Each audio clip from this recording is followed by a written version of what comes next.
At the reception desk, no one understood the Japanese millionaire until the black cleaner offered him coffee in Japanese.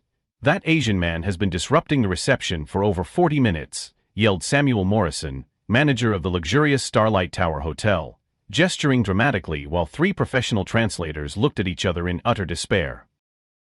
Japanese millionaire Akira Tanaka stood motionless like a marble statue, his eyes conveying an explosive mixture of growing frustration and contempt. His personal assistant was frantically typing on her cell phone, probably canceling multi-million-dollar meetings that depended on that specific accommodation. At the entrance to the lobby, Dennis Washington discreetly cleaned the Spanish marble floor, watching every movement of the embarrassing scene that had been unfolding for almost an hour. At 31, he had learned to become practically invisible during his 5 years as a cleaning man at that 5-star hotel. "Mr. Martinez, call someone else," Samuel ordered the concierge, who was already visibly sweating. "This situation is turning into an international scandal." The third translator, a specialist in Asian languages, shook her head in defeat. "He doesn't speak Mandarin, Korean, or Thai. I've tried everything, but he just ignores us as if we were invisible." Dennis stopped scrubbing the floor for a few seconds, staring at the Japanese businessman with an unreadable expression. Something in his eyes revealed a deep understanding that no one else in the reception area seemed to possess, as if he were the only person in the room who truly understood what was happening. Samuel Morrison paced back and forth, his expensive loafers echoing aggressively on the floor Dennis had just cleaned. "If we don't resolve this in the next 15 minutes, I'll have to cancel the reservation for the presidential suite. Imagine the financial loss to the hotel." "Mr. Tanaka owns one of the largest technology networks in the world," whispered the junior receptionist to her colleague. "If he leaves here dissatisfied, our international reputation is ruined." The Japanese man finally spoke, speaking quickly in his native language, gesturing with controlled elegance. The translators looked at each other, completely lost, while Samuel Morrison rolled his eyes with visibly growing impatience. It was at that moment that Dennis slowly straightened up, dropping the cleaning cloth next to the bucket. His movements were calculated and precise, like someone who had made a very important decision after carefully observing the whole humiliating situation. For years, he had witnessed countless similar scenes in that elitist environment, always remaining silent while powerful people mistreated less fortunate employees. But this time, something different shone in his determined gaze.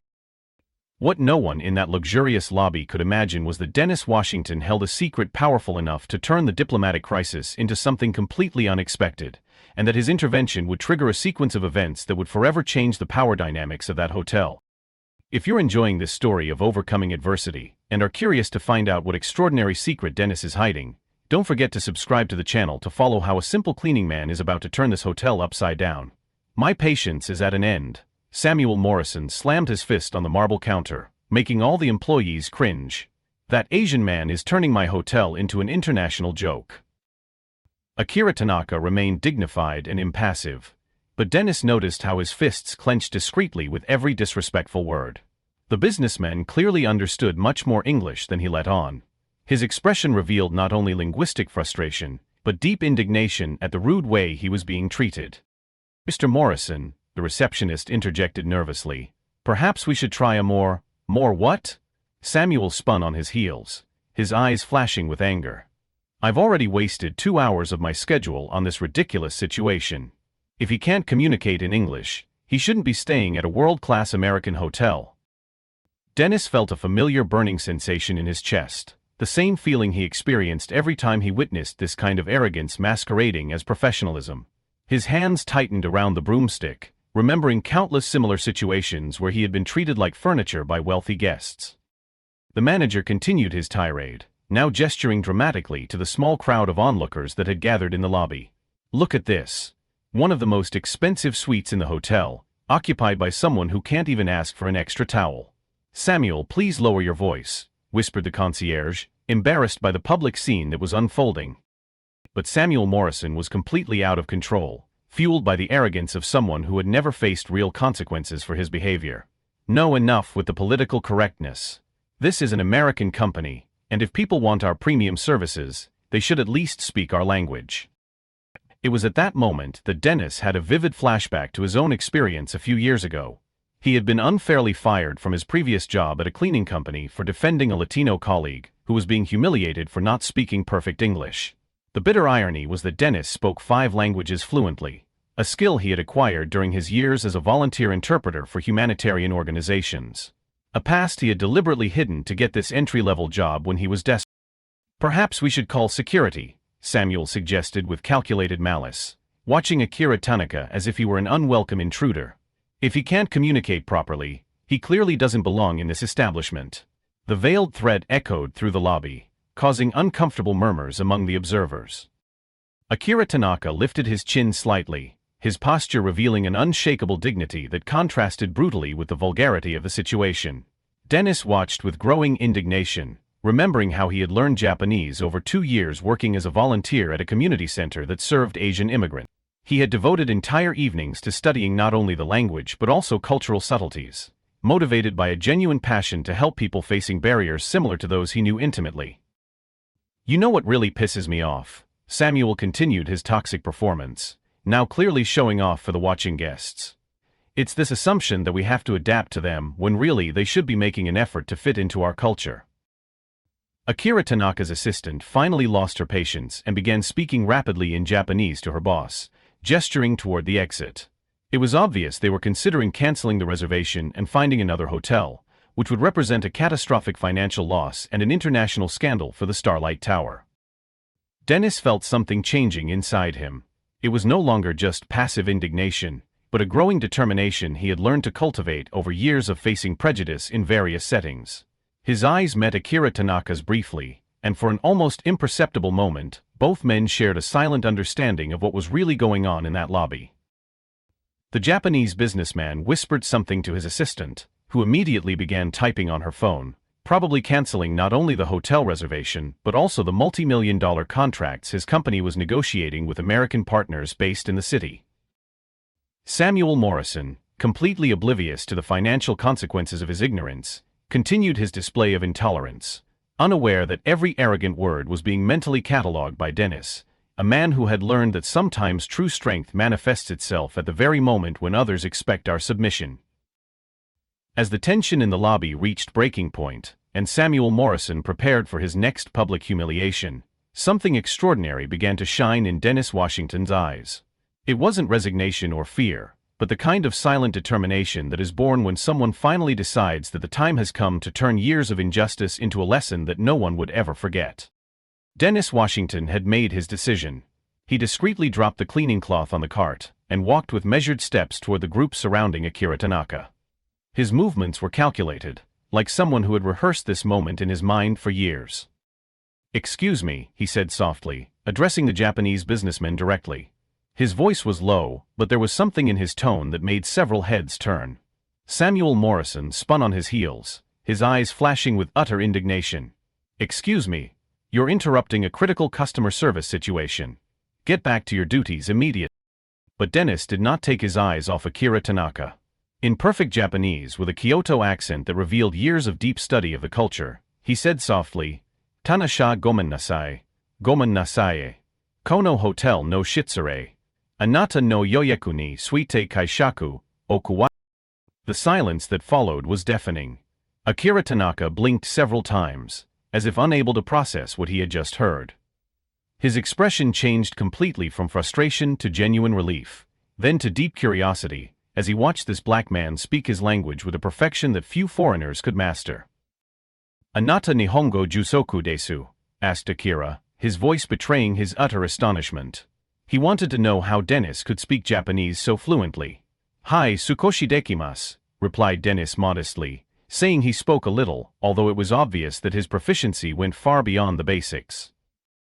Samuel Morrison was completely paralyzed, his mouth open in utter shock.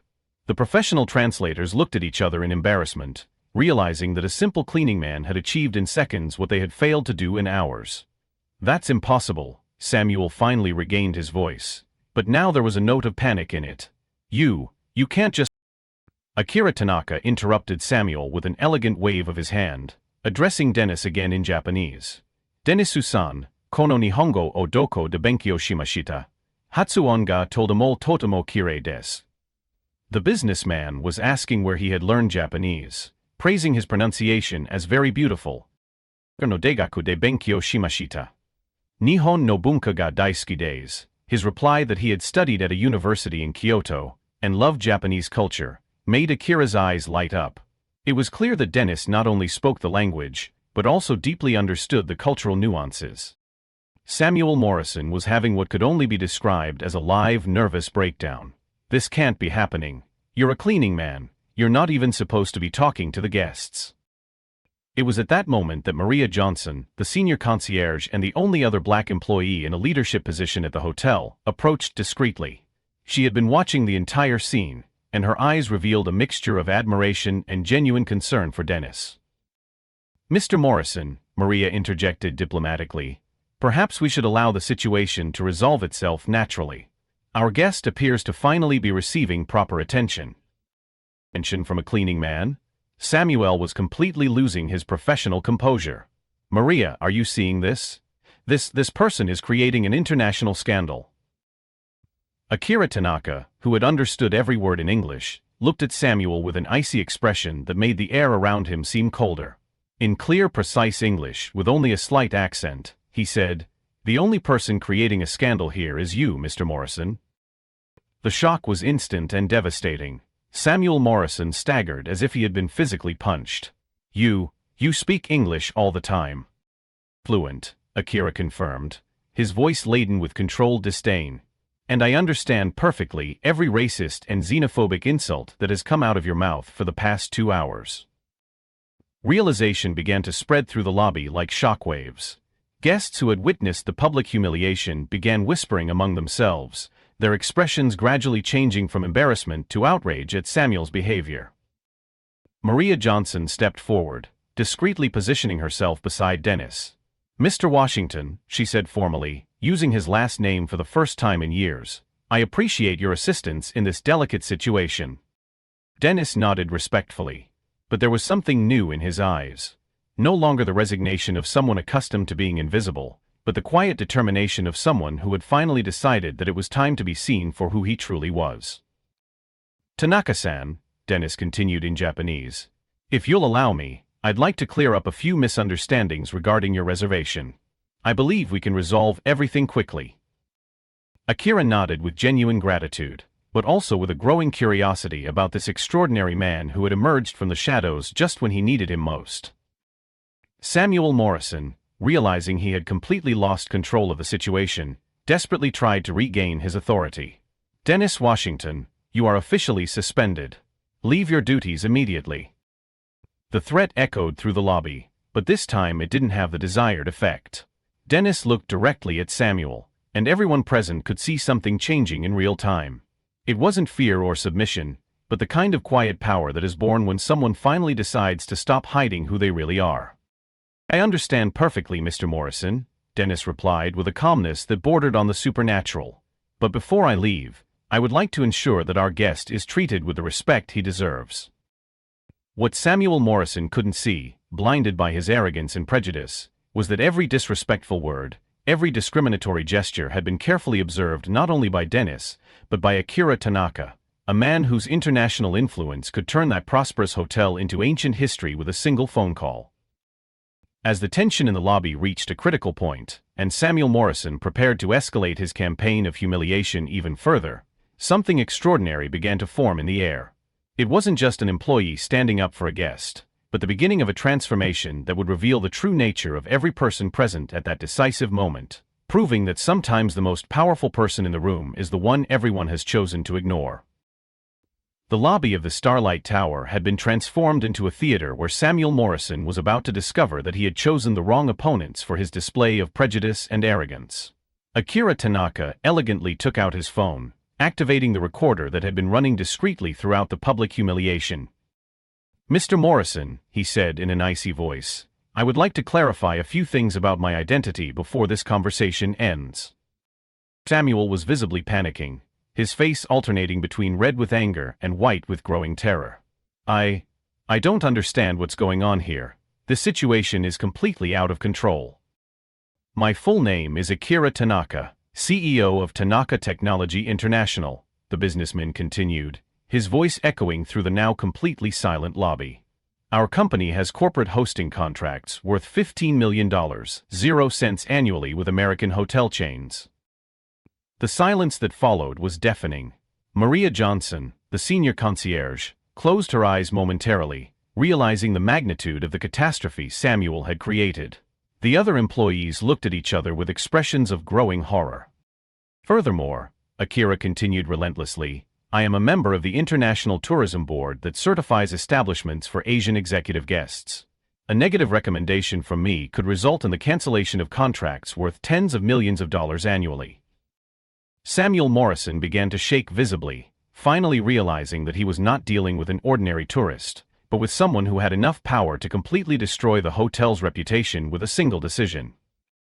But more importantly, Akira raised his voice slightly, ensuring that everyone in the lobby could hear clearly, is that for the past 2 hours, I have recorded every prejudiced word, every discriminatory gesture, and every display of xenophobia that has come out of your mouth. That can't be legal, Samuel stammered desperately. You can't record conversations without consent. Maria Johnson stepped forward, her voice professional, but firm. Actually, Mr. Morrison, in public areas such as the hotel lobby, there is no legal expectation of privacy. All of our security cameras also recorded the entire incident.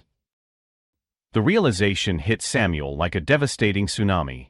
Not only had his words been recorded, but they had also been filmed by the hotel's own security system, creating irrefutable evidence of his discriminatory conduct. Akira Tanaka tapped his phone screen with precise movements. I have already sent copies of this recording to the tourism boards of 4 countries, to the national management of this hotel chain, and to my public relations team in Tokyo. No, Samuel practically screamed, completely losing his professional composure. You can't destroy my career because of a misunderstanding. Misunderstanding? Dennis Washington finally spoke, his voice laden with an authority no one in the hotel had heard before. Mr. Morrison, I have worked at this hotel for 5 years and witnessed countless similar situations. The difference is that today your victim had the power to defend himself. Akira nodded respectfully to Dennis before continuing his devastating counterattack. Mr. Washington, I would like you to know that I took the liberty of researching your professional background while observing the situation unfold. Samuel Morrison appeared to be having a complete nervous breakdown, realizing that he had completely lost control of the situation, and that every second that passed only worsened his position.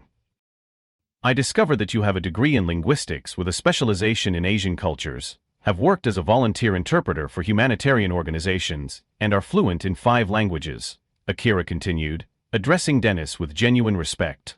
You are exactly the type of professional my company is looking for to expand our American operations. The shock on the faces of all the employees present was instantaneous. For years, Dennis had been treated as disposable labor, when in fact, he possessed qualifications that most hotel managers could only dream of having. Maria Johnson looked at Samuel with an expression that mixed disbelief and deep professional disappointment. Mr. Morrison, not only did you humiliate one of our most important guests, but you also wasted an exceptional talent that was right under our noses. Samuel was now completely desperate, trying to find some way to save his ruined career.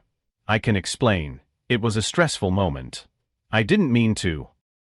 You meant exactly what you said, Akira interrupted him coldly. And thanks to modern technology, your true opinions about people you consider different are now permanently documented. Samuel's phone began to ring insistently. It was clearly his superior supervisor, probably already aware of the international catastrophe he had created. His hands were shaking so badly that he could barely answer the call. Hello, his voice came out as a strangled whisper. Yes, Mr. Davidson, I can explain. While Samuel desperately tried to justify himself on the phone, Akira turned to Dennis with a proposal that would completely change his life. Mr. Washington, I would like to offer you a position as coordinator of intercultural relations at our American branch. The starting salary would be $100,000, 0 cents a year, plus full benefits. The silence in the lobby was absolute. Dennis had gone from invisible cleaning man to international executive in a matter of hours. All because he had the courage to do the right thing at the right time. Samuel Morrison hung up the phone, his face completely pale. I've been fired, he announced to the empty lobby, his voice breaking. Fired for cause. I'll never be able to work in the hotel industry again. Justice had been served in a complete and devastating way. Samuel had lost not only his job but also his professional reputation, his references, and any possibility of continuing his career in his chosen field. Meanwhile, Dennis was finally being recognized for the exceptional talent he had always possessed. As Samuel Morrison gathered his belongings under the contemptuous glances of the same colleagues who had once admired him, a single question hung in the tense air of that transformed lobby. Was it possible that a single act of courage and dignity could completely rewrite the rules of power and respect that had governed that environment for decades? Proving that sometimes true revolution begins with someone who simply refuses to remain invisible when they witness injustice. 5 months later, Dennis Washington sat in his office on the executive floor of Tanaka Technology International, looking out the panoramic windows at the spectacular view of the city he had once known only from the perspective of someone cleaning bathrooms and hallways.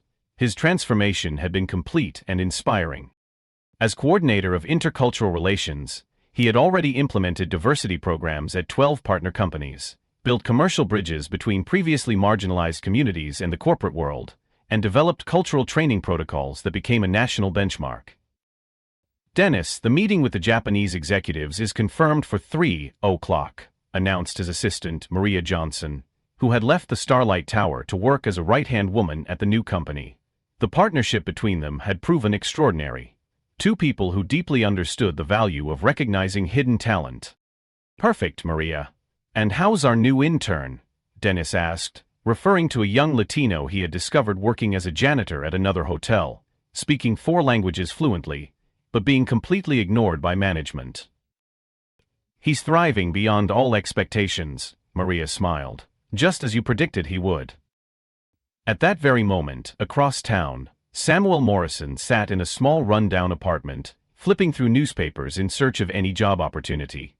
His dismissal from the Starlight Tower had become a national scandal after Akira Tanaka released recordings of his discriminatory conduct. Samuel's reputation had been completely destroyed. No prestigious hotel would even consider his resume. His family had distanced themselves after the public exposure of his prejudices, and he had lost not only his career but also his social and financial identity. Social media continued to regularly remind him of his xenophobic comments, turning him into a national symbol of how prejudice and arrogance can destroy a life in a matter of hours. Every attempt to rebuild his professional image was hampered by the viral video documenting his complete humiliation. Meanwhile, the Starlight Tower had undergone a complete cultural revolution. The new management, aware of the international scandal that had nearly destroyed the hotel's reputation, implemented rigorous diversity and inclusion programs, mandatory cultural sensitivity training, and promotion policies based solely on merit and competence. Akira Tanaka had become not only a regular guest but also a minority investor in the hotel, ensuring that the changes were permanent and meaningful. His influence had transformed the Starlight Tower into a national model of inclusive and respectful hospitality. You know what makes me most proud about this whole story, Akira remarked during lunch with Dennis at his favorite Japanese restaurant. It wasn't just helping you find your true place in the world, but proving that when we recognize and value genuine diversity, everyone wins. Dennis nodded, remembering that decisive moment in the hotel lobby when he decided he would no longer remain invisible in the face of injustice. For years, I believed that my education and skills were worthless because the people around me refused to see them. I discovered that the problem was never with me. And Samuel Morrison? Akira asked with genuine curiosity, without malice. I hear he's working as a department store clerk, Dennis replied without cruel satisfaction. I sincerely hope he learned something valuable about respect and humility. True justice is not about destroying people, but about creating opportunities for everyone to grow. That afternoon, as Dennis led a video conference with executives from 5 different countries, translating and mediating multi-million-dollar negotiations with the same ease with which he had once cleaned marble floors, he reflected on the extraordinary journey that had brought him there. His story had become an inspiration to thousands of people through social media, documentaries, and motivational speeches, not as a tale of cruel revenge, but as proof that true power lies in recognizing our own worth, regardless of the opinions of others. The most powerful lesson Dennis had learned, and now shared with audiences around the world, was that the best response to prejudice is not hatred or bitterness, but unquestionable excellence that forces even the most skeptical to recognize the truth. Samuel Morrison had tried to humiliate him, diminish him, and make him invisible. But he ended up creating the exact circumstances that allowed Dennis to shine with an intensity he would never have discovered under normal conditions. Sometimes our greatest enemies do us the unwitting favor of showing us our true strength. Today, while Dennis Washington leads one of the most successful divisions of an international company, Samuel Morrison lives with the lasting consequences of confusing temporary social status with real human value, proving that in the end, true victory does not lie in destroying those who harm us, but in building something so extraordinary that it renders any attempt to diminish our greatness irrelevant. If this story of transformation and justice touched your heart, subscribe to the channel and share it with someone who needs to be reminded that their value does not depend on the recognition of others, but on the courage to show the world who they really are when no one else believes in their potential.